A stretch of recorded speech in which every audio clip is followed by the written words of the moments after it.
반갑습니다. 예. 오늘은 26번째 시간입니다. 혈명론.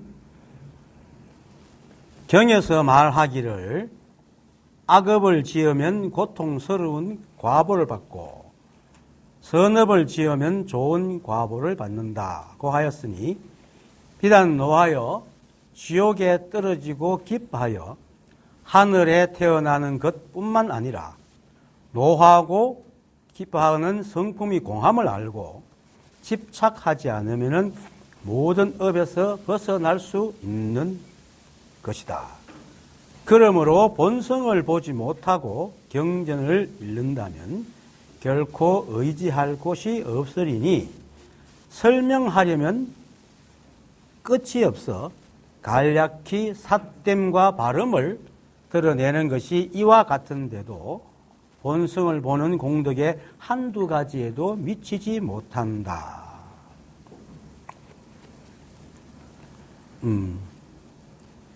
경에서 말하기를 악업을 지으면 고통스러운 과보를 받고 선업을 지으면 좋은 과보를 받는다라고 하였으니 이 말은 불교 신자들이면 누구나 알고 있는 말이죠.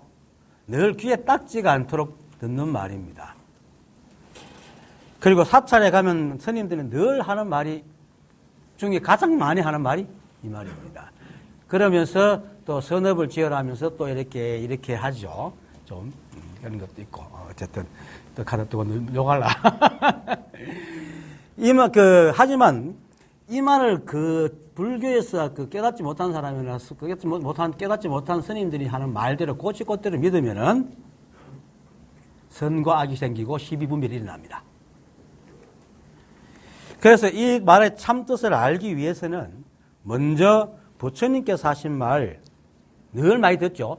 중생의 생각은 전도되어 있다. 이 말의 의미를 분명하게 알아야 됩니다. 전도는 그 말뜻이 위치나 차례가 거꾸로 뒤집혀 있다는 뜻입니다. 그게 전도입니다. 그런데 이제 부처님께서 말씀하신 중생의 전도된 생각에는 무엇이 거꾸로 뒤집혀 있는가? 먼저 주객이 전도되어 있는 겁니다. 두 번째는 전도된 주객은 실제하는 주객이 아닌데 애초부터 없는 주객인데 그걸 있다고 믿는 전도된 생각입니다.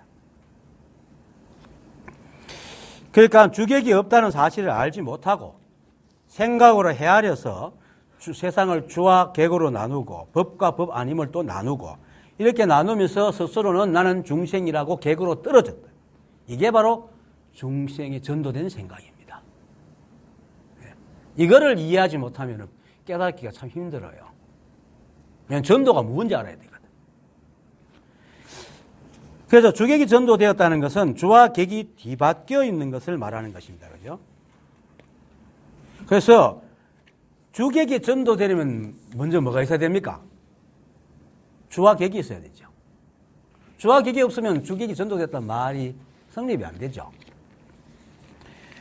그런데 경전이나 조사들 그리고 선지식들은 늘 말하기를 일체가 한 법으로 세상에 존재하는 건 모두가 다 깨달아 있다. 그래서 모두가 한 법일 뿐 주인과 객이 없다고 얘기합니다. 그죠? 저도 맨날 그렇게 얘기하잖아요. 일체가 한 법이 내가 부처다. 주와 객이 없습니다. 이 법계에는. 그런데도 주객이 전도돼. 부처님은 전도돼 있다. 얘기합니다. 이거는 이 사실을 깨닫지 못한 중생들이 자신은 깨달은 사람이 아니라 미혹한 중생이라고 생각하는 것. 그리고는 있지도 않는 깨달은 그게 한 법과 중생을 만들어서 주와 객을 만들어 놨단 말이에요. 이게 첫 번째 전도된 생각입니다. 그리고 이처럼 주와 객이 없는데, 그죠? 주와 객을 만드는 게 첫 번째 전도된 거고. 그리고 주와 객이 없는데 부처라는 주, 깨달음이라는 주, 법이라는 주를 만들고 자신은 깨닫지 못한 객으로 자처해서 떨어진 것이 두 번째 전도입니다. 여기서 잘 알아야 되는 게 이 세상엔 전도될 것이 없습니다. 근데 세간에는 전도될 게 있잖아요. 그 세간의 지식으로 이 법을 보면 절대로 알 수가 없다는 말입니다. 그래서 부처님께서 말씀하신 전도는 세상에서 말하는 그런 전도가 아닙니다. 뒤집힌 게 아니고 애초부터 모든 생각이 다 뒤집혀 있다는 거예요. 그렇게 중생이 하는 말은 비록 맞는 말이라 하더라도 다 엉터리 말이다. 그 말을 하는 겁니다. 그런 말을 한번 들어봤죠? 그래서 이렇게 이중으로 전도된 것은 결국 일체가 한 법임을 알지 못하기 때문에 우리는 늘 이분법적으로 생각하잖아요. 통일된 생각을 하지 않습니다. 그러다 보니까 자연히 주객이 생기고 그러고 거기서 좋고 나쁨인데 나는 중생이니까 나쁜 쪽을 택한다. 이게 이중으로 이제. 그래서 만약 깨달음과 깨닫지 못함 그리고 부처와 중생이 있다면 부처가 주가 되고 중생이 객이 돼서 주와 객이 있죠. 그런데 애초에 모두가 한 법이었어요. 방금 말한 것처럼. 부처도 없고 중생도 없고 주와 객이 없는데도 그것을 알지 못하고 부처도 만들고 중생도 만들었으니까 없는 주객을 만든 것이 이제 첫 번째 주객으로 바뀐 겁니다. 주객이 바뀐 겁니다. 거기에 다시 이제 중생 아닌 자신을 중생으로 만들어가지고 그 없는 객에 다시 떨어져서 객이 되어 있다. 그게 또 두 번째로 전도된 거다.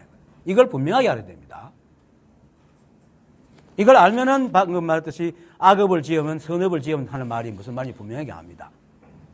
예. 그래서 부처님의 중생의 생각이 전도되었다는 말의 참 뜻은 부처가 있고 중생이 있는 상태에서 전도되었다는 단순한 말씀이 아니고 이렇게 사람들이 없는 주객을 만들어갖고 전도되고 그리고 거기서 다시 또 나누어서 그 한쪽을 지고 있는 이 두 거듭된 이중성에 빠져 있는 것을 이제 전도됐다 그러는 겁니다. 그래서 만약 중생들의 전도된 생각처럼 주와 객이 있다면 뭡니까? 법과 법 아님이 있게 되죠. 깨달음과 깨닫지 못함이 있게 되고 그러면은 부처와 중생이 있고 되고 그렇게 되면 지금 조사께서 인용하신 경전의 말 악업을 지으면 고통스러운 과보를 받고 선업을 지으면 좋은 과보를 받는다는 말은 당연히 수행을 하고 착한 행을 해서 선업을 쌓아 깨달음으로 나아간다는 말로 들린단 말입니다. 그렇게 불교 믿는 사람 다 그렇게 믿죠? 이게 전도됐단 말입니다. 왜? 일체가 한 법인데 무슨 선업이 있고 악업이 있어요? 그걸 알면은, 그걸 아는 순간 그동안 중생 노릇했던 사람이 부처가 딱 돼가 악업을 짓지 않습니다. 그걸 모르기 때문에 자꾸 좋은 걸 취하다 보니까 엉뚱한 짓을 하는 거예요. 근데 사람들이 이걸 잘 모르면은, 저 나쁜 짓 하는 놈 있잖아. 물론 있죠. 근데 그 나쁜 짓 하는 사람들 이 사람만 딱 깨닫기만 하면은 나쁜 짓 안 합니다. 저번에 내가 한 비유를 들었죠. 누구야, 용인유도대학 출신 서진 룸사롱 사건. 그때 조금석이라는 사람이 이제 사형을 받았는데 이 법을 깨달아가지고 완전 바뀌었거든요. 이걸 아는 순간 사람이 바뀌게 돼요. 근데 이걸 이해해가지고 선과 악을 없애고 이익하면 힘들어요. 그걸 없다는 걸 분명히 딱 알면은 끝나는 거예요. 그렇게 나쁜 짓하고 악행을 저지르는 사람도 싹 변합니다. 근데 이걸 악행을 없애고 이렇게 하려고 하면은요, 없애는 순간 또 딴 게 묻어오고, 이거 없애려고 이거 묻어오고, 끝이 없습니다. 왜냐하면 사람이 섭이라는 것은 섭어서 바꾸기 힘들거든요. 그리고 우리의 생각은 다 섭으로 이루어졌기 때문에 이걸 뗄 수가 없어요, 잘. 그래서 이걸 정확하게 알아요. 그래서 이 법은 지금 말하는 것처럼 이 법계는 불의의 세계로 한 통속이기 때문에 선과 악이 옳고 그름 등이 없습니다. 나눠져 있지 않습니다. 그래서 주와 객이 없어요. 그래서 전도될 것도 없습니다. 그런데 사람들이 주와 객이 있다는 한 생각을 내는 바람에 다시 한번 전도되어 객으로 떨어져서 중생 노릇을 하고 있다. 부처님의 첫 번째 제자들인 오비구 있죠. 5비구. 누굽니까? 부처님의 아버님 수토다나 왕입니까? 이 이제 시다라타가 궁박을 빠져나가니까 이제 그 보호해주러 붙인 무사들이잖아요. 그분이 이제 5비구가 됐거든. 부처님이 이제 이렇게 공부를 하니까 어차피 보호해 주려고 하면 같이 공부를 한 거예요. 그랬더니 비구가 된 건데. 부처님이 깨닫고 난 뒤에 이제 처음 가르친 게 5비구인데 거기서 제일 먼저 깨달은 사람이 교진녀입니다. 교진녀가 이제 깨닫고 난 뒤에 이제 하는 말이 부처님께서 이럽니다. 5비구한테 일체 중생이 보리와 아라한을 이루지 못하는 것은 모두 객진번뇌로 인하여 그르치는 것이다 라고 하였는데 너희들은 그때 무엇을 깨달아서 지금 성인의 과업을 이루었느냐라고 물었다. 교진녀가 말을 합니다. 제가 지금 장로로서 대중 가운데에서 유독 저만이 알았다는 이름을 얻은 것은 객진이란 두 글자를 깨닫고 부처님의 과업을 이룩했기 때문입니다. 이제 그것을 설명합니다. 세존이시여 비유하면 마치 길 가는 사람이 여정에 들어 잠을 자거나 밥을 먹다가 밥 먹고 잠자는 일을 마치고는 행장을 꾸려서 머물 여가 없이 길을 떠나지만 만약 참다운 주인이라면 갈 곳이 없는 것과 같습니다. 이렇게 생각하면 머물지 않는 것은 나그네이고 머무는 것은 주인이니 머물러 있지 않는 것을 나그네라고 이름하겠습니다. 라고. 나그네가 바로 객입니다. 그렇죠? 자, 부처님께서 말씀하신 객진번뇌의 객은 바로 주와 객 중에 객을 말하는 건데 객진번뇌는 깨닫지 못한 사람들이 상대적인 이분법적인 미망에 속아가지고 법과 세상 깨달은 것 깨닫지 못함 옳고 그름 이런 걸 전부 다 나누고 난 뒤에 자기는 부족한 객이 돼가지고 진, 즉 티끌 속에 먼지처럼 떠돌면서 고통 속에 떠돌아다니는 거예요. 그게 객진번뇌입니다. 그렇게 깨닫지 못한 사람들은 특히 뭐 깨닫지 못해도 이 공부를 안 하는 사람은 그냥 살겠지만은 늘 자기 머릿속에 있는 고통 생각에 늘 떠돌아다니잖아요. 실제로. 몸은 그대로인데 생각은 너무나 떠돌아다닌다. 그 교진녀는 이 법을 깨달아서 일체가 한 법으로 원래부터 깨달아 있는 모두가 주인임을 알고 나니까 세상에 깨닫지 못한 사람들이 다 이처럼 객진과 같음을 알은 거예요.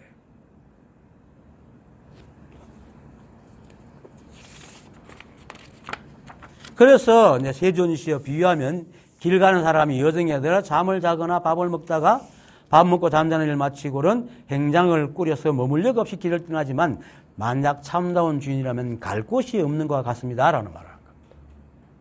참다운 주인은 갈 곳이 없다. 이 말은 이 우주 삼라 만상과 이 한법이 그대로 나기 때문에 따로 갈 곳이 없다는 거예요. 내가 재산이 없고 집이 없어서 갈 곳이 없다는 게 아니고 이게 다 내 집이기 때문에 따로 뭐 어디 찾아갈 일이 없다는 겁니다. 그런데 깨닫지 못한 사람들은 깨달음이 있고 뭐 선업이 있고 뭐가 있고 하게 늘 찾아다녀야 되는 거야. 자기 자리를 모른다는 거예요. 자기가 누구인지를 모른다는 거예요. 그래서 자기가 누구인지 모르기 때문에 객이라고 하는 거예요.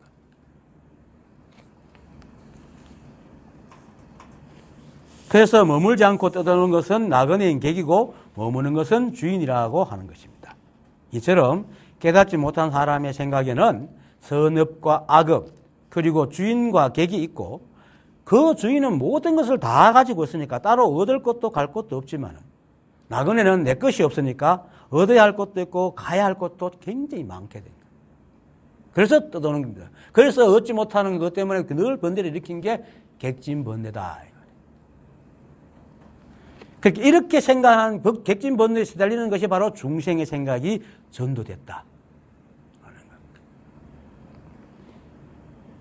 이 법계는 늘 말하듯이 오직 이 한 법인 이 주인, 즉 이 한 법이 스스로 작용하고 모양을 지어서 삼라만상으로 드러난 거거든요. 보세요. 우리가 모양은 다르지만은 옆에 누가 툭 치면은 탁 누가 똑같이 돌아봐야 안 돌아봐요. 그건 흑인이나 백인이나 툭 치면 다 돌아봐요. 왜 똑같이 반응할까요? 안에 똑같은 주인이 들어앉았기 때문에 그런 겁니다. 그런데 그 주인은 나누어져 있지 않아요. 그게 바로 바람이 불면 나무가 흔들리고 또 바람이 불고 해가 뜨고 해가 지고 이렇게 탁자가 있게 되고 두드리면 소리가 나고 이 우주에 일어나는 모든 일들이 다 이게 하고 있는 거예요. 그건 제가 비유하듯이 전기가 라디오에 들어가면 말소리와 노래를 내고 텔레비에 들어가면 소리와 영상을 보여주고 지금 에어컨 있죠? 에어컨 들어가면 찬바람을 내고 그죠? 그러잖아요. 전기는 하나지만 온갖 것을 다 움직이고 있는 겁니다. 전기가 분리되어 있습니까? 안 분리되어 있거든요. 그와 같습니다. 법이라는 것은. 그래서 이 삼라만상에 드러난 것이 바로 이 법의 모양이에요. 법이 변신해서 나타나는 것이 딴 데서 가져온 게 아닙니다. 그래서 삼라만상 중에는 우리와 같은 사람의 모양으로 이럴수록 마주보고 있는 그 말하는 것도 있고 식물 등 동물 그리고 무생물도 있고 또 번개나 그죠? 자력, 전기같이 모양을 갖추지 않지만 작용으로 감지되는 것도 있다. 방금 내가 말한 것처럼. 이 모든 것을 다 합쳐 있는 곳이 법계라고 하는 거예요. 이 법계가 바로 이 한법 몸이란 말입니다. 한법 그 자체라. 그러니까 우리가 바로 이 한법의 몸입니다. 몸이라 하면 또 막이지만 그 법의 작용도 다 우리 안에 있으니까 한법 그 자체입니다. 근데 이게 안 믿어져요. 왜? 또 군간에도 이상하게 가르치는 사람 또 많아요. 그거 좀 이따 얘기할 것이지만. 이처럼 이 모든 것이 다 하나의 법 자체이기 때문에 만약 주인이 있다면 모두가 하나고 그래서 하나밖에 없는 주인이라고 이 법 자체란 말이에요. 그럼 여러분이 다 주인이면 여러분이 다 법 자체란 말입니다. 그거는 마치 그래서 어떤 선사는 법을 물을 때는 이렇게 합니다. 왜? 요러만 하고 이건 5개잖아. 요렇게만 하고 이건 모든 것이란 말이에요. 그게 법이란 말이에요. 그래서 그리고 이 법 자체를 방금 말한 것처럼 이 드러난 만법 속에서 사실자면은 우리가 보고 듣고 느끼고 알 수 있는 모든 것을 그대로 보면 됩니다. 그게 다 법입니다. 들리는 소리도 법이고 눈에 보이는 것도 그것이 법이고 다 법입니다. 그렇게 보고 있는 나도 법이고. 그래서 제가 일체가 한 법이다. 내가 부처다를 끊임없이 되뇌라고 하는 거예요. 그런데 사람들이 이 사실을 알지 못하고 한번 주인과 종을 나누고는 자신을 종의 시세로 전락시키고 나니까 이제 생각이라는 놈은 한번 딱 규정하면 절대로 뒤로 잘 안 물러서거든요.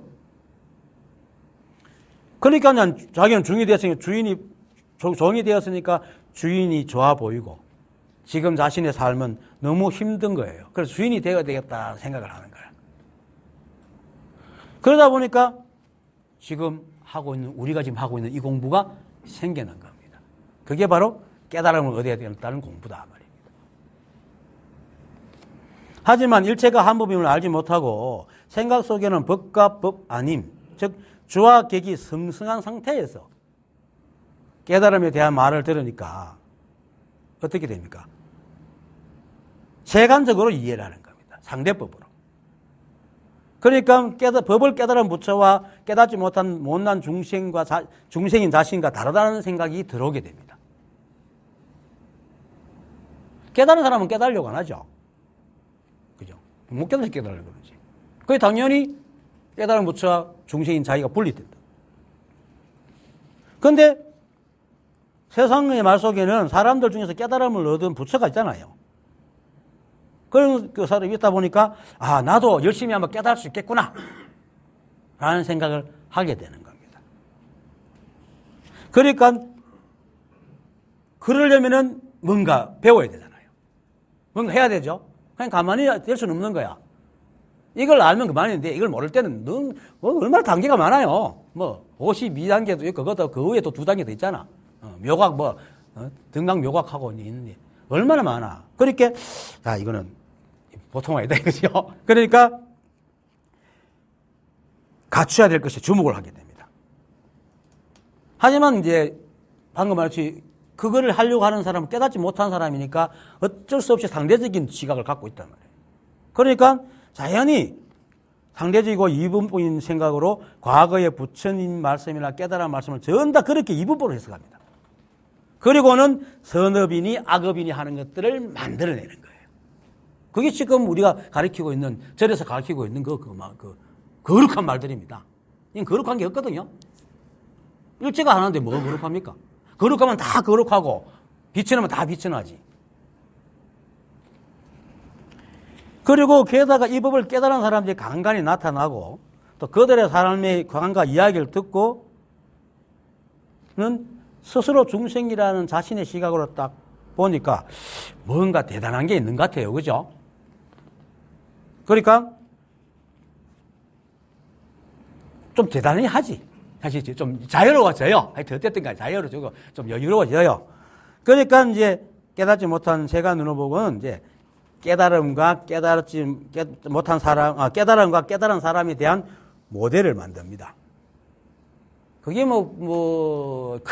크게 말하면 30 이상 80종으로라는 것도 있고, 그죠? 그렇게 만듭니다. 그리고 깨달은 사람이 이렇게 행동해야 된다. 이런 생각을 해야 된다. 등등으로. 그것도 사람마다 다 각자의 갖고 있어요. 여러분 다 다를 거예요, 아마 말하면. 다 지가 하나씩 다 만들어 놔요. 그리고는 그것에 자신을 맞추려고 애를 씁니다. 이게 지금 법을 공부하는 사람들, 대부분. 근데, 그렇게 그런 사람들이 만드는 모델은 주와 객이 없는 오직 한 법인 불이법의 모델이 아니고, 뭡니까? 세간에서 말하는 옳고 그름, 선과 악이란 이분법적인 인간의 가치와 윤리에서 좋아 보이는 것들을 뽑아 만든 모델이잖아요. 그래요, 안 그래요? 다 그렇거든요. 그게 깨달은 거 아무 상관없어요, 그거는. 세간의 윤리지. 그건 공자, 명자가 하던 말이다. 노자는 또 다르지. 그런 거 없다고 하잖아. 사실 제가 공자를 굉장히 좀 싫어하거든요. 옛날에 이거 깨닫지 못했을 때는 공자를 굉장히 이랬는데 깨닫고 나니까 공자가 오히려 인간을 다 타락하고 거룩한 걸 만드는 바람에 전 다 중생을 만들어요. 하여튼 그거는 그 사람이 이미 돌아가신 분이니까 그렇고. 근데 그렇게 이제 이분법적인 생각에 빠진 생각으로 볼 때니까 자기들이 만드는 그것이 정금 같아 보이잖아요. 거룩하잖아요. 지금 특히나 명륜당 같은 데 가면 유교하는 사람들은 그걸 정말로 자기네 생명같이 지킵니다. 그리고 그런 모델을 따라서 공덕을 지으면은 그 공덕이 차곡차곡 쌓여서 깨달음을 이룰 수 있다는 희망이 생깁니다. 그래서 막 애를 씁니다. 그것이 바로 세간에서 말하는 선업을 짓는 겁니다. 왜 내가 이 경전의 말을 알려면 중생의 생각이 전도된 것을 알아야 된다는 걸 이해돼요? 이렇게 세간의 상대적인 선업과 악업을 생각하는 것이 바로 부처님께서 말씀하신 중생들의 전도된 생각이다, 이 말입니다. 이렇게 중생들은 이 법은 본래부터 한 법이어서 주인과 객이 없어 깨달은 사람이나 깨닫지 못한 사람이나 조금도 차별이 없는데도 그것을 알지 못하고 생각으로 깨달음과 깨닫지 못함이라는 주인과 객의 신분을 만들어 놓고는 스스로 보니까 앞만 봐도 아니거든. 그래서 스스로 깨닫지 못한 객으로 떨어져 중생 노릇을 하고 있는 거예요. 그러니까 자연히 세상은 불의의 세상이 아니고 뭡니까? 선업을 악업의 이분법의 세상이 되어버린 겁니다. 게다가 이걸 가르친다고 머리 깎고 있는 사람들도 그렇게 가르치고 있으니까.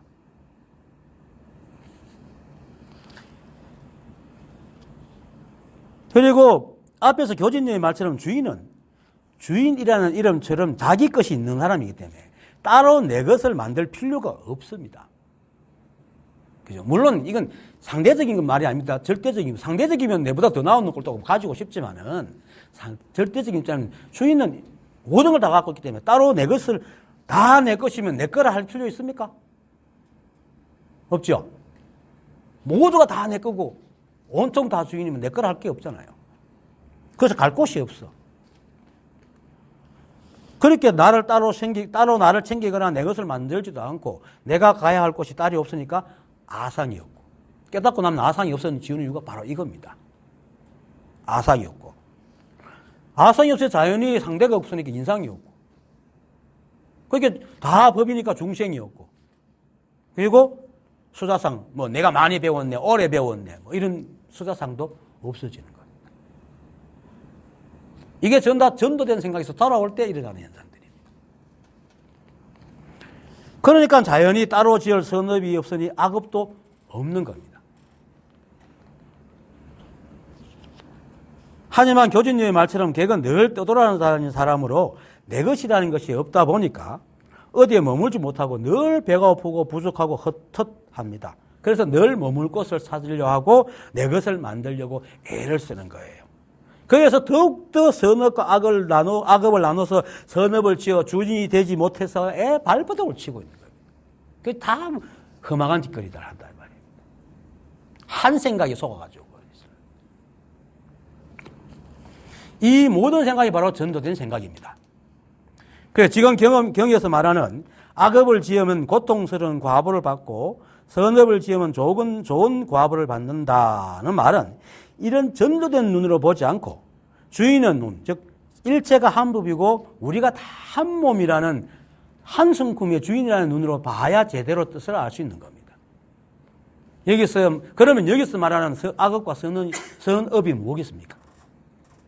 악업은 일체가 한 법이어서 선과 악, 옳고 그름이 없는데 사람의 생각으로 바람직하고 바람직하지 않는 모양을 지어서 선업과 악업을 나누고 그것을 있다고 여기고 악업을 막 배척하고 선업을 지으려 하는 게 이게 악업이단 말입니다.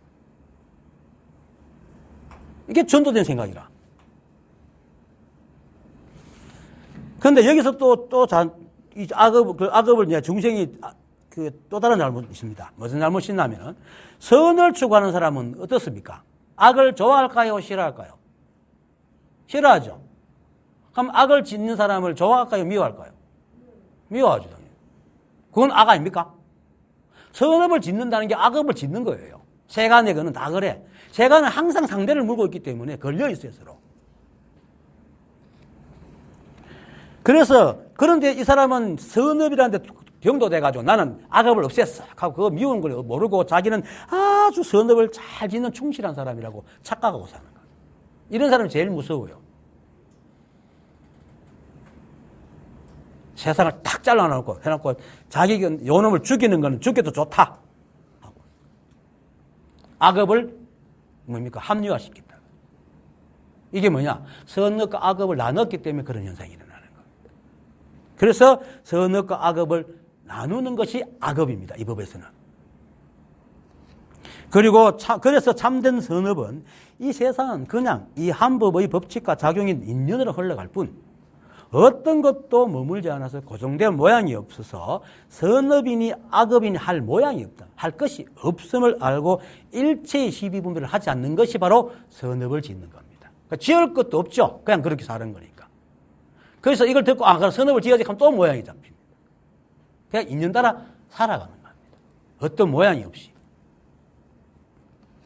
그래서 경에서는 악업을 지으면 고통스러운 과보를 받고 선업을 지으면 좋은 과보를 받는다 하는 말은 부처님이 말씀하시는 전도된 생각을 버리고 불의의 시각, 일체가 한 법인 시각으로 보는 것을 말하는 겁니다. 만약 이 경의 말을 전도된 생각으로 들으면은 하나같이 세간의 선과 악을 생각하기 때문에 이 경이 무엇을 말하는 것이 전혀 알지를 못합니다. 그래서 제가 제일 처음에 이 경의 말을 바르게 알려면은 먼저 부처님의 말씀인 중생의 생각이 전도되었다는 의미를 바르게 알아야 한다고 내가 말한 겁니다. 이것만 중생의 생각이 전도됐다는 뜻만 깊이 알면은 공부할 필요 없어요. 다 알아요. 다 끝이야 그게. 일체가 한 법을 얘기하잖아. 그래서 다시 처음으로 돌아가서 경에서 말하기를 악업을 지으면 고통스러운 과보를 받고 선업을 지으면 좋은 과보를 받는다. 하였으니 라는 말에서 악업은 세간에서 말하는 악업을 말하는 것이 아니라 너와 나, 선과 악, 옳고 그름, 좋고 나쁨, 사랑하고 미워함, 아름답고 추함 등으로 나누고 시비분별하는 것이 악업이고 선업은 이런 상대법을 여기고 모두를 하나로 보고 대하는 것으로 선도 악도 없다는 것을 알고 시비분별 없이 살아가는 것을 선업이라고 한다 이 말입니다. 시비분별 하지 말라는 소리는 늘 하잖아요. 불교에서도 늘 합니다. 그리고 선도 악도 없는 법은 모든 업이 없는 거잖아요. 그래서 경에서 말하는 선업은 곧 모든 업이 없는 것을 말하는 겁니다. 이렇게 돼가 점점 되면은 유의적인 행동을 잘 안 합니다. 인연 따라 살아. 인연 따라 살아가기 때문에 내가 하는 게 없죠. 내가 하는 것이 없으니까 업이 없죠. 내가 해도 내가 하는 게 아니야. 이 법이 하고 있는 거야. 그래서 배고프면 밥 먹고, 일 있으면 일하고, 추우면 옷 입고. 그건 늘 조사들이 하는 말이잖아요. 되지 않는 일을 꾸미지 않고, 되지 않는 선과 악을 나누지 않는다, 이 말이에요. 그게 업이 없다는 거예요. 그래서 이렇게 깨달은 사람들은 업이 없으십니다. 그리고 과거의 업은 지나갔기 때문에 다시 일어나지 않습니다. 물론 세간에는 과거의 업이 사람들 머릿속에 있기 때문에 그것으로 세간적으로는 법을 판단을 받을지 몰라도 이미 그걸 건너간 사람은 거기에 매이지 않습니다. 그래서 조사께서는 다음 말에서 이렇게 말합니다. 비단 노하여 지옥에 떨어지고 기뻐하여 하늘에 태어나는 것뿐만 아니라 노하고 기뻐하는 성품이 공함을 알고 집착하지 않으면 모든 업에서 벗어날 수 있는 것이다 라고 하는 겁니다. 즉 노하고 기뻐함은 물론 너와 나, 선과 악, 옳고 그름, 좋고 나쁨, 사랑하고 미워함, 아름답고 추함 등의 그런 선과 악뿐만 아니고 그러한 양변 전체가 공하다는 것. 그리고 더 나아가서 온통 하나이기 때문에 하나라는 것도 사실 말할 필요가 없는 것. 온통 그것밖에 없으면 그것이라고 합니까? 여러분들이 만약에 남이 있으니까 나라고 가지 아무도 없고 내 혼자밖에 없고 아무것도 없으면 나라는 생각이 생길까요? 안 생기죠. 안 생깁니다. 네. 그렇게 한법이라는 것도 사실은 공한 겁니다. 그래서 이처럼 조사께서 말씀하시는 두 가지 업에서 벗어나는 것을 경에서는 선업을 짓는다고 하는 겁니다.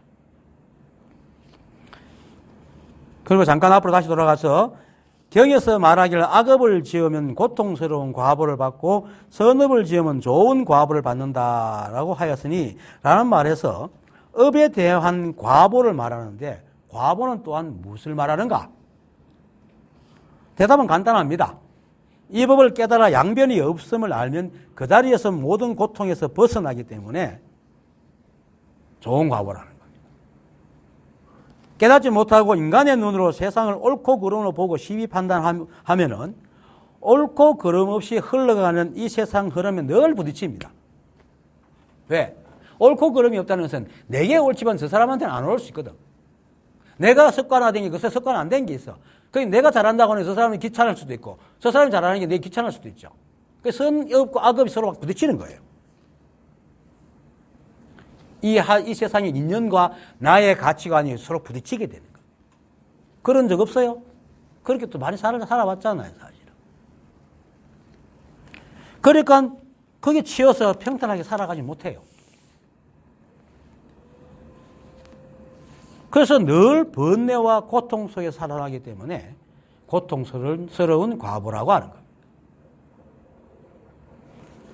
부처님 말씀처럼 저 중생의 전도된 생각이 일어나기 때문에 아까 조금 전에 말했듯이 그 다음 말에서 그러므로 본성을 보지 못하고 경전을 읽는다면 결코 의지할 곳이 없으리니 설명하려면 끝이 없어 간략히 삿됨과 발음을 드러낸 것이 이와 같은데도 본성을 보는 공덕의 한두 가지에도 미치지 못한다라고 하십니다. 자, 그럼 본성은 무엇이고 본성을 본다는 것이 또한 무엇인가? 본성은 본성이 따로 없다는 것이 본성입니다. 그리고 본성을 본다는 것은 본성이 따로 없다는 것을 아는 것입니다. 그걸 깨닫는 것입니다. 왜? 모두가 그것이면 그것이라는 게 없잖아요. 이처럼 본성이 따로 없기 때문에 법이 공하다라고 하는 겁니다. 그러면서 불이법이라고도 하며 일체 만법이 본성을 여의지 않는다고 하는 겁니다. 그래서 이 말 자체가 벌써 세간에서 말하는 거 많이 바뀌어 있죠. 그죠? 아니, 본성이 공허한데 본성이 따로 없는데 어떻게 만법이 본성을 여의지 않는단 말이에요. 근데 이 법을 알면은, 온통 한 법임을 알면은 이게 본성이라고, 본성은 본성이 따로 없어. 그래서 일체 만법이 전부 본성을 여의지 않아. 이 말이 제대로 이해가 되는 거예요. 근데 이걸 모르면 경제를 안만 봐도 무엇을 말인지 몰라. 다 상대법을 보겠대요. 본성은 굳이 논세에서 말하는 식으로 말한다면 이렇습니다. 이 법계 삼라만상의 근본이고 이 법계를 움직이는 것이 본성입니다. 그런데 이렇게 말할 수밖에 없지만은 이걸 잘못 들으면은 삼라만상이 따로 있고 이 본성이 따로 있다고 착각하게 됩니다. 그래서 사람들이 본성을 찾으려고 애써 쓰죠. 자기가 본성인지 모르고. 본성이 따로 있지 않아요. 여러분이 그대로 본성입니다. 안 믿기더라도 믿으세요. 이걸 이해가 믿으려고 하면 평생 가도 못합니다. 왜? 이해하는 것은 평생 동안 쌓아온 자기 생각이기 때문에 이 생각은 늘 양변을 가지고 있는데 여기 허락받다가 이해하려고 그러면 절대로 몰라요. 그냥 믿어야 돼요. 이 법은 믿어야 됩니다. 뭐 부처님 복을 주세요 이러면 믿는 게 아니고 내가 부처고 내가 법임을 믿어야 된다. 그래서 제가 계속 되뇌라. 그 믿음을 주기 위해서. 그 자꾸 되뇌다 보면 어느 순간 진짜네 이렇게 되는 거예요. 확 들어오는 거예요. 그래서 깨달은 사람 많아요. 전국적으로. 여기도 몇 명 있고.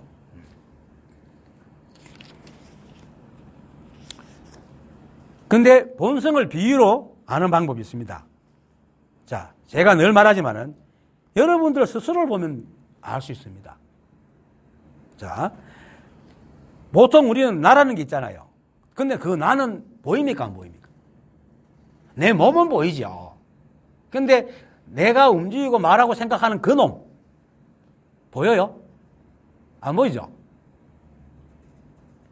안 보인단 말입니다. 근데 내 몸이 있고 그리고 내 몸의 움직임이 있죠. 그리고 그 과정에서 우리 몸은 몸 중에 뇌에서는 생각을 하고 손은 뭘 잡고 입은 먹고 위는 소화시킵니다.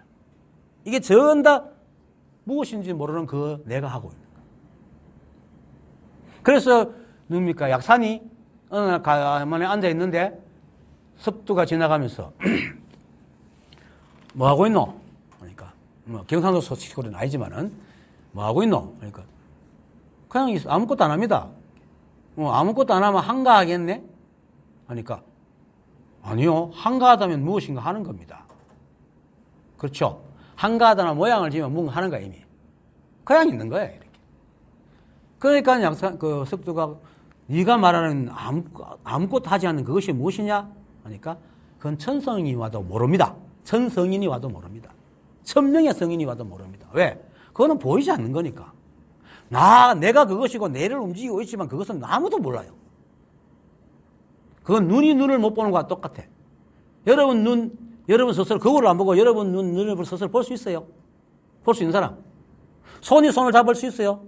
이 손이 이 손 손목 잡을 수 있어요? 절대로 못 잡는 거와 똑같습니다. 이치를 따지면 그렇다.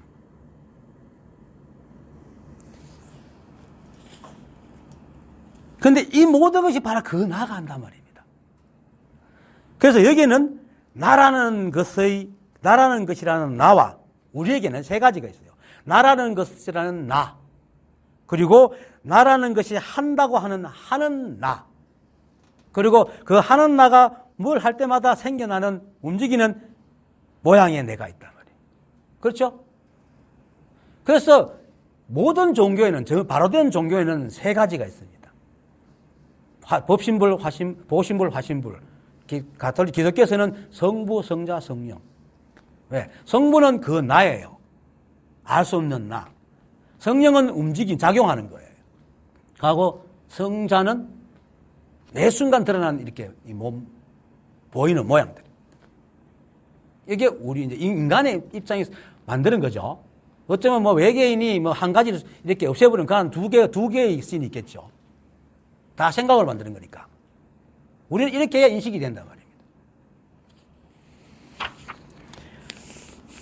이렇게 나누는 게 사람의 생각 구조가 그렇기 때문인데, 실제로는 이 셋이 떨어져 있지 않습니다. 그래서 이걸 부처님에게 비유하면은 그 알지 못하는 나는 바로 법신불이고, 그리고 나라는 것이 한다 하는 그 하는 나는 보신불이고, 작용이니까. 그리고 그 한 내가 뭔가 할 때마다 생겨나는 내 생각과 손과 발, 그리고 말하는 거, 또 침 튀기는 거, 이거 전부 다 화신불입니다. 근데 이게 한 몸이다. 삼신불이 하나라 했잖아요. 삼신불이 한 부처라는 말은 들었죠? 하나입니다. 근데 여기서 가장 중요한 게 화신불입니다.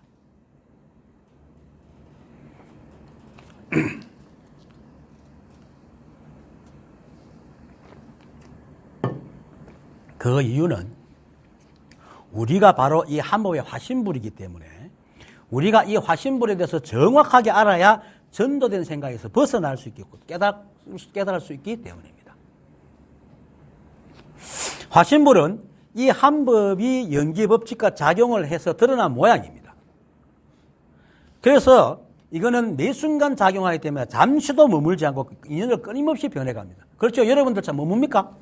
뭘 해도 끊임없이 뭘 하잖아요.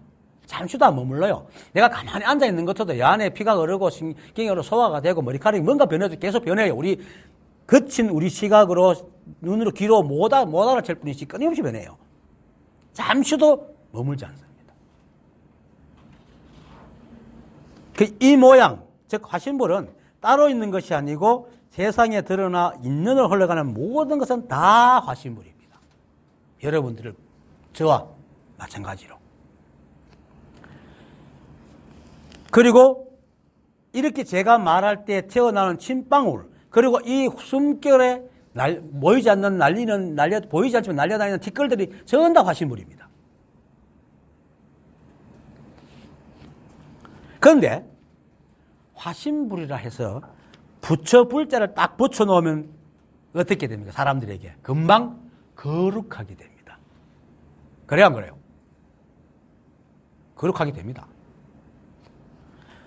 물론 티끌이 거룩해지는 게 아니고 이 법을 알지 못하는 사람의 생각 때문인데, 이런 사람들에게는 부처라는 이름이 붙은 화신불은 부처라는 거룩한 모양이기 때문에 티끌이 화신불이라고 하면 믿지 않고 오히려 이놈의 자식이 무시하고 있는 하고 화내고 가버립니다. 그런 걸 쓸데없는 소리 하고 있노? 그래요, 안 그래요? 지금도 이러면 박차고 나간 사람 많습니다. 이거는 화신불을 부처라는 이름 때문에 거룩하게 만들었기 때문에 여기서 빠져나와요. 이게 바로 전도된 생각이다, 이 말이에요. 사람의 생각이 만들어 놓은 전도된 생각. 근데 그렇게 이놈의 자식이 무슨 소리 하고 있노? 하고 박차고 나가는 그게 바로 그 사람이 바로 화신불입니다. 그가 그 사람 자기 스스로 이걸 알아보고 나면 그 다음부터 이 쫙 다 알아집니다. 그 다음부터는 선업도 없어지고 악업도 없어지고 그냥 있는 따라 살아가요. 이제 그때부터는 내가 없어지면 고집도 안 해. 시비분별 사라져요. 그러면서 자유롭게 살아가게 됩니다. 희한해요. 그렇게 단단하던 것이 그 하나 딱 들어오면서 서서히 녹아요.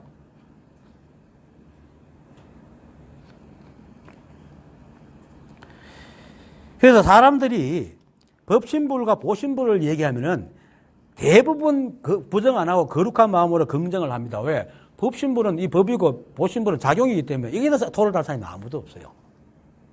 그런데 화신불을 말할 때 못나고 부족한 우리, 심지어 티끌도 화신불을 하면은 믿지 않고 오히려 막 욕을 합니다.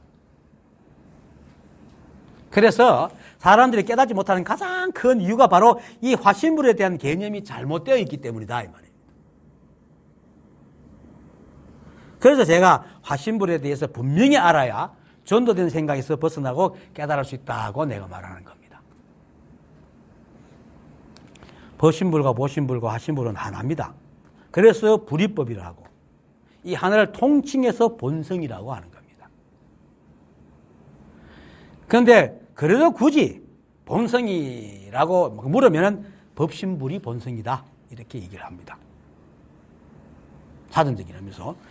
그것은 법신불이 움직이지 않으면 보신불과 화신불은 나타나지 않기 때문입니다. 근데 이것도 그래요. 그리고 하지만 그렇다고 법신불이 움직여 보신불과 화신불이 나타났다고 해서 보신불과 화신불이 따로 존재하는 건 절대로 아닙니다. 같이 움직입니다.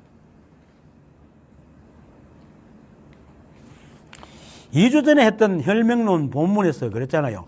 움직임은 마음을 떠날 수 없고 마음도 움직임을 떠날 수 없으니. 그렇죠? 이 말은 뭐냐면 세상 마음법은 움직임은 이 법신을 떠날 수 없고 법신도 이 세상 마음법의 움직임을 떠날 수 없다는 거예요. 그 말이 이 뜻입니다. 그래서 그것을 우리에게 비유하면은 법신물은 눈에 보이지도 않고 또 형체도 기미도 없어서 아무도 알지 못하지만 내가 생각하고 인연에 반응하여 움직이는 그 무엇입니다. 천성인도 알 수 없는. 그렇지만 약산을 그렇게 앉아있게 하는, 가만히 있게 하는 그것입니다. 그런데 가만히 있는 거 말고 열심히 땅을 파도 그것을 하는 게 이 천성이 알지 못하는 그것입니다. 그게 그냥 땅을 파지 수고하는 게 아니란 말입니다. 수고하는 건 세속의 말이거든요. 그렇지만 또 인간이 살아면 수고한다 해야 되지. 매정하게 법이 하고 있으니까 수고하는 건 안 할게. 니 열심히 그냥 해. 하고 가면 이건 무성한 얘기죠. 그래서 사사무예까지 알아야 되는 거야. 그렇게 말하는 건 이사무예거든. 전에도 내가 이런 말 했잖아. 안 들은 사람이 있어요. 얘기하는데. 어떤 노거사가 이제 무심선언이 있는 부분이에요. 내가 좀 이해되어 아는 사람인데. 이 한법을 딱 깨닫고 나는데 일체가 다 한법인 거야. 그러니까 장례식장에 가서 남들을 막 울고 있는데 그것을 으하하하하 웃을 거예요. 그렇게 상주가 막 잡을게. 야 이놈아 네가 웃는 게나 내가 우는 게 참 네가 우는 게나 내가 우는 게나 뭐가 다 똑같이 뭐가 다르노? 그리고는 이제 정월 대보름 날 성황당 앞에 옛날에 촌에 가면 제를 지내잖아요. 거기서 성황나무에 오줌을 쫙 넣어버리는 거예요. 똑같다. 이건 이사무예만 하는 거야. 그래서 사사무예까지 알아야 제대로 된 법을 쓸 수가 있는 거예요. 그래서 법신물은 그렇게 우리가 할 수 없게 우리를 갖다 움직이게 하는 그 무엇입니다. 그런데 이것이 또 사실 법신물이 자기 몸을 쪼개가나 만들었거든요. 그리고 보신물은 그건 역시 보이지 않고 형체도 없지만 작용해서 우리를 움직이기 때문에 기미는 있습니다. 그리고 화신물은 스스로 존재하지도 못하고 작용도 없지만은 법신과 보신에 의해서 드러난 모양들이기 때문에 이 화신불이 법신과 보신불과 따로 떨어져 있는 것이 아닙니다. 그래서 가끔 선사들이 헛개비 같다고 얘기하죠.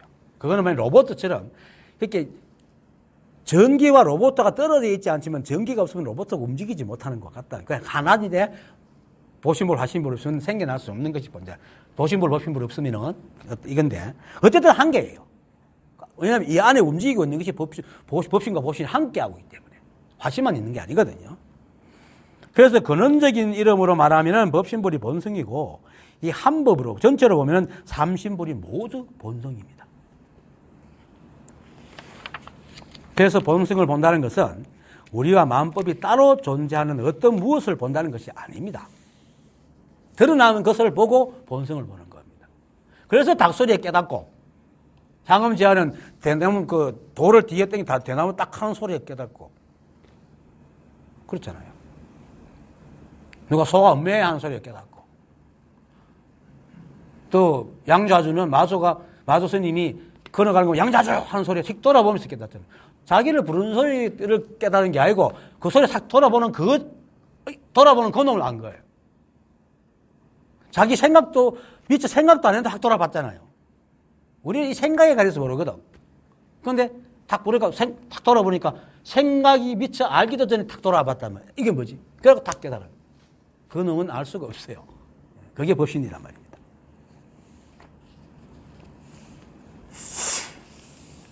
그래서 본성을 본다는 것은 이렇게 그 법신이지만은 이렇게 그것에 의해서 보고 돌아보고 움직이고 하는 모든 것이 다 하나라. 그걸 아는 겁니다. 어디에 뭐 있는 게 아니고. 그래서 우리와 마음법, 이 우주에 존재하는 것은 한 티끌도 예외 없이 모두 이 한 법의 법칙과 작용에 의해서 엄정합니다. 엄격하고 정확하고 평등하게 생기고 변하고 흩어지고 흘러갑니다. 그것도 이 한법의 법신불이 자신의 바깥에 나가가지고 그죠? 어디가 주워 와갖고 화신벌을 만든 게 아니고. 일체가 한 법이고 이것밖에 없는데 어디 바깥에서 주워 오겠어요? 그대로. 자기가 그냥 그렇게 드러났다. 이렇게. 이게 이제, 이걸 갖다가 이제 그 삼위일체력, 기독교에서 삼위일체력 해가지고 신비라고 그럽니다. 삼위일체는 신비다.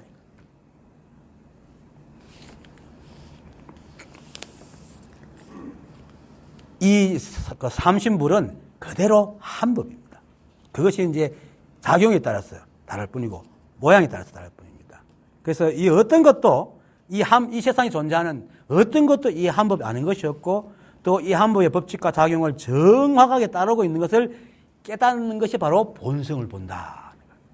어떤 알지 못하는 거 파디비가 그걸 끄집어내 보는 게 아니고 그거는 천성인도 알 수 없는 겁니다. 그래서 드러나는 어떤 것을 탁 보고 탁 깨닫는 거죠. 왜? 드러난 것이 그대로 법이기 때문에. 그리고 아까 말했지만은 온통 이 한법이고 불이법이면 법신불이 나갈 바깥도 없는데 바깥이 없으면 중심을 만들 재료가 없잖아요. 그렇게 결국은 한법에서 다 생겨난 겁니다. 그러니까 화신불은 이 법신불이 작용을 하여 모양으로 드러난 것이지 어디 법 아닌 것에서 가져온 것이 절대로 아닙니다. 그러니까 여러분들은 중생이 아니라면 중생이란 세계가 없어요. 중생이 사는 땅도 없고 정토도 없어요. 그러니까 이게 그대로 정토고 이게 중생이라면 이게 다 중생의 세계라. 법도 그럼 법도 중생이라. 그렇습니다. 그래서 이 사실을 깨닫고 나면은 차별적인 생각에서 벗어나 모든 것을 평등하게 보고 어떤 일이 일어나도 하나의 임을 분명하게 알게 됩니다. 이게 본성을 보는 것입니다. 그런데도 사람들이 자신이 화신불이고 법신불 그 자체임을 알지 못하니까 참 안타까운 일이죠. 그래서 본성을 보지 못하고 라는 말은 곧 자신이 이 법 자체, 즉 자신과 일체 마음법 그리고 그들의 인연으로 일어나는 모든 일이 이 한 법의 법 자체요 작용이요 모양임을 알지 못하고 라는 말입니다. 본성을 보지 못한다는 것은. 그리고 본성을 보지 못하고 경전을 읽는다면 이런 말은 세상에 존재하는 티끌 하나도 모두 이 한 법으로 태어나고 이 한 법의 법성을 온전히 갖추고 있어서 주인 아닌 것이 따로 아무도 없는데 스스로 자기가 주인임을 알지 못하고 자신의 주인이 따로 있다고 여기며 찾아다니는 허망한 종의 눈. 즉 양변이 있다고 믿고 옳고 그름 잣대로 세상을 바라보는 그런 것을 보고 본성을 보지 못하고 경전을 읽는 자다 말입니다. 그리고 결코 의지할 곳이 없으리니라는 말은 이 법을 깨달은 사람이 만약 본성을 보지 못하고 경전을 읽는다면 방금 말한 것처럼 자신이 그대로 자기의 주인임을 알지 못하고 따로 본성이라는 주인을 찾아 헤매게 되니 그렇게 되는 순간에 어떻게 됩니까? 그 사람 눈에는 세상이 모두 이분법이 됩니다. 이분으로 갈라져 있습니다. 그러면 옳고 그름 좋고 나쁜 이런 시각으로 볼 수밖에 없으니까 선업과 악업 사이에서 끊임없이 시비 분별의 물결 위에 떠다니게 된다. 그러니까 의지할 곳이 없죠. 혈맹론, 이 본성론에서 이렇게 말하지 우리가 배웠죠. 옛날에 선성이라는 비구가 있어 12부경을 모두 외웠으나 자신은 오히려 윤회를 면치 못하였으니 본성을 보지 못했기 때문이다. 바로 한 게 바로 이 말입니다. 12부경절을 읽어도 본성을 윤회가 있어 윤회가 아니고 윤회라는 것은 자기 머릿속에서 헤매는 거죠. 옳고 그름 왔다 갔다 하는 거. 본성을 보지 못했기 때문에 아무리 박학한 지식이 있다고 그거는 아무런 도움이 안 됩니다. 세속에는 뭐 좀 도움이 될지 몰라도 깨달으면 절대로 도움이 안 됩니다. 그래서 본성을 보지 못하고 경전을 읽는다면 결코 의지할 곳이 없으리라. 라는 말은 모든 경전을 다 읽고 또 읽어 수천 년을 그죠? 경전을 읽더라도 본성을 보지 못하면 끝내 깨달음에 들지 못하고 헛헛한 마음을 번뇌와 고통 속에 살아갈 뿐이다. 그걸 말하는 겁니다. 그 다음 하려면 끝이 없어 간략히 삿됨과 발음을 드러낸 것이 이와 같은데도 본성을 보는 공덕은 한두 가지에도 미치지 못한다. 자, 설명하려면 끝이 없어라는 말과 그 뒷말 간략히 사tem과 발음을 드러내는 것이 이와 같은 데도라는 말은 이 법과 이 법을 깨달으면 얻을 수 있는 것이 간략하게 말해도 이렇게 사tem과 발음을 분명히 알아서 어떤 것에도 속지 않게 되는 것처럼 대단한 것이라는 말입니다. 그런데 알고 나면 대단할 것이 없어요. 다 그렇게 사는가. 그런데 깨닫지 못한 사람 볼 때는 대단하죠. 그래서 그걸 얘기하는 겁니다. 그리고 본성을 보는 한두 가지에 미치지 못한다라는 말은 내가 관로로 본성을 보는 공덕이라고 해놓고 해석 붙여놓은 건데 사tem과 발음을 분명히 아는 것만 해도 다시는 생각에 속지 않고 미망에 빠지지 않기 때문에 부초처럼 떠다니는 고통에서 벗어나는 대단한 것인데 그것을 이 법을 깨달은 공덕에 비하면 한두 가지도 되지 못한다라고 하는 말입니다. 근데 여기서 한두 가지도 되지 못한다 하니까 무슨 마법을라도 부리는 대단한 능력이 생긴다고 생각하면은 안 됩니다. 마치 달마 절로 도광이라는 그림이 있거든요. 달마 일엽 도광이라도 그림이 있어요. 그림이 뭐냐면은 달마조사가 양모제하고 헤어진 후에 북쪽 위나라 쪽으로 가기 위해서 양쯔강이죠. 양자강을 건너는데 그때 그 이파리 하나 탁 던진다든지 아니면 갈대를 탁 건너가 그걸 타고 싹 건넜다는 그런 설이 있거든요. 그래서 그림을 그려놓은 게 있어요. 그것처럼 막 나무집 하나 타고 싹 건넜다 이런 황당한 능력을 말하는 게 아닙니다. 절대로. 이건 물리의 법칙에 어긋나는 겁니다.